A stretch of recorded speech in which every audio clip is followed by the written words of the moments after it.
রাধে রাধে বন্ধুরা, আজকের পুরো ভিডিওতেই রয়েছে গোপু সোনার জন্মদিন উপলক্ষে আমরা কি কি আনন্দ করেছি তাই নিয়ে।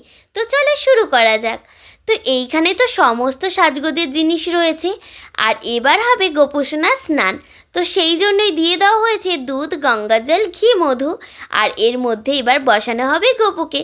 তো গোপুকে তো বসিয়েও দেওয়া হয়েছে, আর প্রথমেই কিন্তু গোপুকে সুন্দর করে দই দিয়ে স্নান করানোর পরে দিয়ে দেওয়া হয়েছিল ঘি আর মধু, আর তারপরেই দুধ দিয়ে গোপুকে স্নান করানো হচ্ছিল।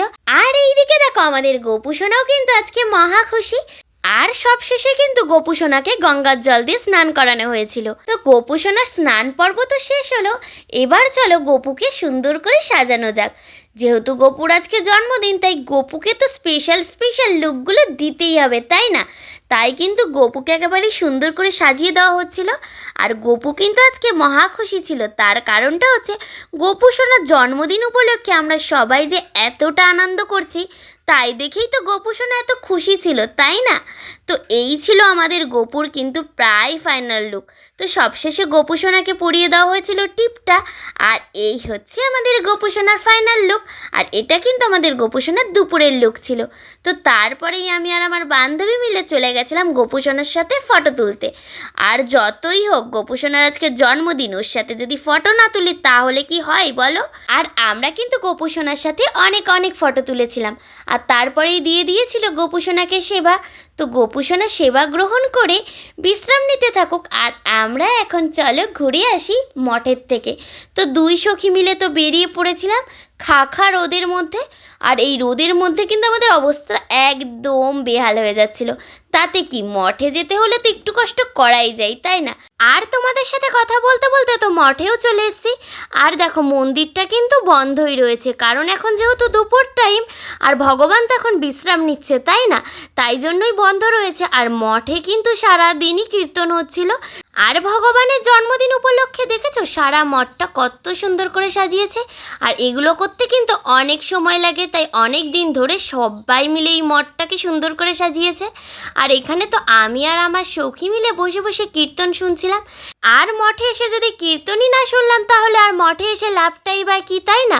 কীর্তন শুনতে শুনতে তো বিকাল হয়েই গেছে, আর রাধাকৃষ্ণের মন্দির খুলেও দিয়েছে। তো ভগবানকে তো আমিও দর্শন করলাম, সাথে তোমাদেরকেও দর্শন করালাম। আর তারপরেই আমরা এসেছিলাম মিষ্টির দোকানে মিষ্টি কিনতে। আর এসে দেখি মিষ্টির দোকানের প্রায় সব মিষ্টিই শেষ। গোপু সোনাদের জন্মদিন, তাই না? তাই তো সবাই মিষ্টি কিনে নিয়ে চলে গেছে। আর এরপরে তো ঘুরতে ঘুরতে প্রায় সন্ধ্যায় হয়ে গেছে। আর এইদিকে তো গোপু সোনার ভোগের থালা সাজানো শুরু হয়ে গেছে। তো প্রথমেই তো থালাতে দিয়ে দিয়েছে লুচি, আর তারপরেই দিচ্ছে পায়েস। জন্মদিন বলে কথা, পায়েস তো থাকবেই, তাই না? আর তারপরেই দিয়ে দিচ্ছিল সুজি। আর এইদিকে তো লুচির উপরে একটা করে নাড়ুও দিয়ে দিল। আর এইদিকে তো গোপুর সবচেয়ে প্রিয় খাবার তালের ক্ষীর, সেটাও দিয়ে দিল। আর তারপরে ছিল তালের বড়া। তারপরে গোপুর থালায় আবার লাড্ডু দিয়ে দিল, মিষ্টি দিয়ে দিল। আর তারপরে চাল কলার থালাটাও রেডি করে নিল, কারণ চাল কলা ছাড়া তো ভোগই সম্পূর্ণ হবে না, তাই না? তো চলো তোমাদেরকে একে একে সব দেখিয়ে দিই। এইদিকে ছিল পায়েস, এদিকে ছিল তালের বড়া, এদিকে মালপোয়া, তারপরে কেক আর চাল কলা, এদিকে সুজি। তো এবার চলো গোপুকে দিয়ে দেওয়া যাক। সব কিছু তো গোপুর পাশে সাজিয়েও দেওয়া হয়ে গেছে, আর এদিকে সব কিছুতে কিন্তু তুলসী পাতাও দিয়ে দিয়েছে। তারপরেই গোপুকে পরিয়ে দিল মালা।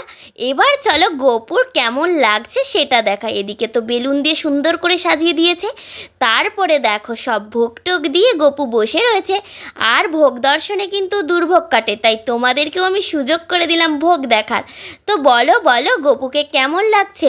আর সবাই কিন্তু বলো রাধে রাধে। এরপরে তো গোপুর পুজোর পালা। তো গোপুর তো পুজো করে নেওয়া হয়েইছে। এবার চলো সবাই মিলে কেকটা কাটিং করা যাক। গোপুর জন্মদিন স্পেশাল কেক কাটিং, তো চলো দেখে নাও। Happy birthday to you, happy birthday Gopu সোনা। তো কেক কাটিং তো হয়ে গেছে, আর এই ভোগগুলো তো তোলা হবে রাত 12টার পরে। তো এবার তোমরা বলো গোপু সোনার জন্মদিন উপলক্ষে তোমরা কেমন মজা করলে? আমরা তো সবাই অনেক অনেক মজা করেছি। আর হ্যাঁ শোনো শোনো, তোমরা কিন্তু তোমাদের বাড়ির গোপুর ফটো দিয়ে যেতে একদম ভুলো না। আমিও দেখি তোমাদের বাড়ির গোপুকে কতটা সুন্দর লাগছিল। তো চলো এখন সবাই বলি রাধে রাধে।